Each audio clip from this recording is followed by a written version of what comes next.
I first sang that song to Helene on January 11th, 1987, when she auditioned, and we like to say, walked off with the part and the composer.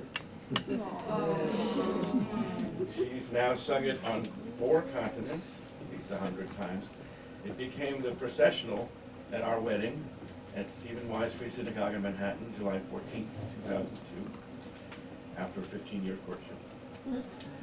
Tonight is our 714th performance together, still going strong. She's now been the better half of my life, and my book is dedicated to her. E.G. has had 49 productions in 5 countries, and will be revived again, starring Karen Hartglass, and at least once, Samantha Long.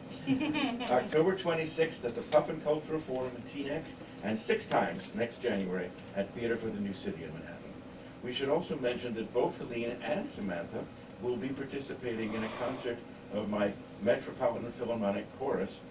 Nancy Zucker is a charter founding member of that, she's sitting right here, at Vladeck Auditorium in the Bronx, Friday, October 24th, honoring the 80th birthday of the United Nations. Now that's, the Vladeck Auditorium is a very important place historically. It's where the Bronx Opera was founded by Helene and her first husband in 1967.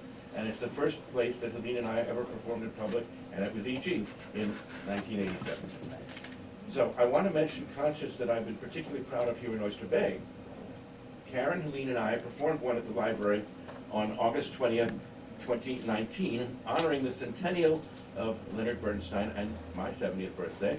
Library Program Director Marian Dodson dubbed it a celebration of 2 Leonards. Here's the poster that she made for her.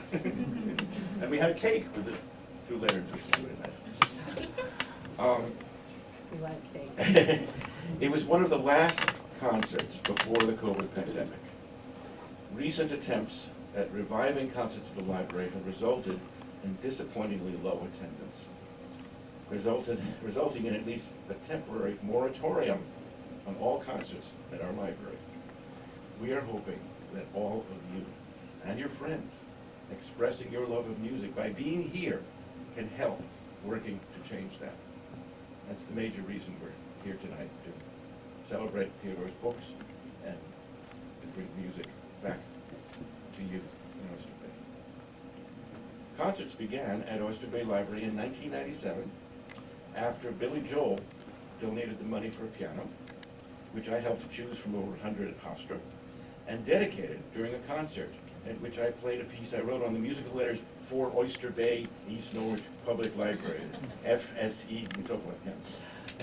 The manuscript of that piece has been framed and hangs over the piano in the community room downstairs at the library. Next time you're there, take a look at it.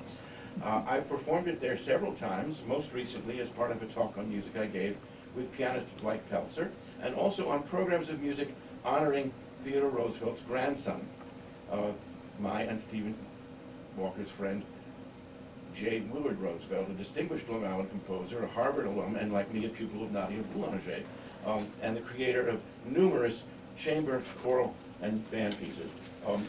The last thing that we did was for his centennial. We did 3 concerts. We called it a weekend at Williard. I have a poster from one of them, right here. This was out in Pocatuck Hall in Orient, where he lived, and his wife, his widow, was still there. And the family was so sweet, they insisted on putting they made this poster, they put my picture on it above his. And then they invited us to dinner and made me an honorary member of the Roosevelt family. It's one of the nicest honors I've had. So actually what happened was a member of the Board of Trustees had heard a piece of Willard's that Stephen had commissioned but didn't conduct in a not very good performance, and he didn't like it. So the library rejected the concert that we had put together with a Meet the Composer grant for Willard's 80th birthday in 1998. So we presented it instead by the Progressive School at the Merrick Library. Willard came to that, and well, I remember County Executive John Van Ditto came, and he said, you know, coming all the way to Merrick from Suffolk County, you know, well, Roosevelt, you know, it was very important that he would be there. And there was a singer named Tara Venditti who was singing with us, and I made the mistake of introducing him as John Venditti. He said, "Oh, Venditto." I said to him, "I made you plural." He liked that. Years later, I met him again. I reminded him of that. I said, "Some things stick in the memory." Anyhow, 20 years after that 80th birthday concert, we have a new director, a new board of trustees. Hey, we have one of our trustees here, as a matter of fact, Dave Wasserman, an avid friend of music. With the new administration, we did have concerts, and we really hope to have them again. But please, you know, put in a word for them and for yourselves. So all of the concerts were videotaped, have been posted on YouTube. We have on our channel over 5,000 YouTube videos with over 1 million views, including those concerts. Members, the members of the Roosevelt family really enjoyed it, and they enjoyed visiting the TR collection, which I helped curate at the library. You should take a look at that if you haven't seen it. Programs and music and recordings of Willard's music now reside there.